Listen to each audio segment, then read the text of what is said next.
So it's expected that more than 1.5 million people will be diagnosed with cancer just this year alone. One treatment option is immune therapy to help the body's immune system kill cancer cells. And just last week, a tech billionaire announced that he is now giving $250 million for research into immunotherapy. Joining me now is Dr. Scott Ackerman. Good morning to you from the Cancer Institute. Good morning, Jen. Just good to see you. You see this amount of money going specifically to immunotherapy, and it's not new. Immunotherapy is not new to fight cancer, but how does it work? And clearly, there are a lot of people who feel like giving it a lot of money could really help make breakthroughs when it comes to cancer. Well, immunotherapy as a field is not necessarily new, but we've had a lot of recent advances in it, a lot of better understanding of the body's immune system and how the immune system it can be used to fight cancers. Before, for many years, we used immunotherapy. We used drugs like interferon and interleukin, and these drugs would get the body's immune system in overdrive. But in general, it was a broad stroke. It would get the body's immune system in overdrive, and that would help the body's immune system identify cancer cells, these aberrant cells that weren't normal, and attack them.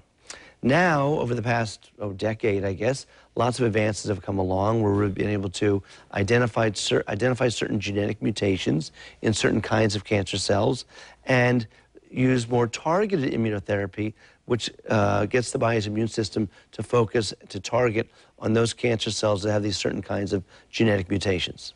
Well, it's interesting, too, because, I mean, we first really started hearing about this, or at least I did, the lay community, when Jimmy Carter was suddenly kind of diagnosed after just a couple of months, the fact that he's cancer-free, and he was taking, correct me if I'm wrong, but drugs related to immunotherapy.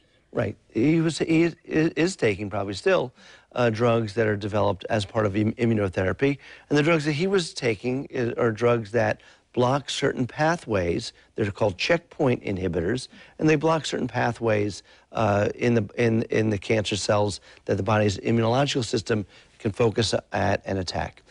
Immunotherapy can work, we use the word, it's kind of a broad word. It really is for many different kinds of therapy. One is, as I mentioned earlier, to get the body's immune system geared up to attack cancers in general. Another way, if we can identify certain antibodies associated with certain kinds of cancer cells, we can then use a drug that's attached to these antibodies that will go in and deliver chemotherapy right into the cancer cell.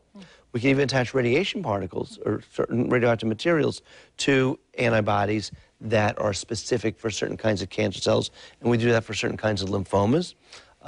And we can also use immunotherapy to, as we understand the immunological system, we use immunotherapies like for President Carter that block certain pathways within the immunological system. Is this type of mechanism at fighting cancer more effective with certain kinds of cancers? Yes, it's also very specific for certain kinds of cancers, where chemotherapy in general kills lots of cells in the body. Good ones too. Right. Immunotherapy is personalized therapy, and we have personalized therapy in all sorts of things with cancer. So it's important to remember that there's no general treatment for cancer. Yeah. It really all needs to be focused in personalized therapy. Now, to your question, certain kinds of cancers, what we found is we have identified certain immunotherapies that are for certain kinds of cancer. Breast cancer, colorectal cancer, lung cancer, melanoma. There we've developed drugs and we found genetic mutations in certain kinds of these cancers, certain kinds of lung cancer, not all lung cancer, but certain kinds of lung cancer and certain kinds of breast cancers. We see some genetic mutations in there that we look for, that we have immunotherapy drugs that we could use specifically focused and tailored personalized care for those patients. Dr. Ackerman, thank you very much. And of course, we've known then for many, many years that it takes money to lead to research that can lead to cures, and this is certainly the right step in the future, considering so much money is now being dedicated to that. Thank you very much for being here. Do appreciate it. Bruce?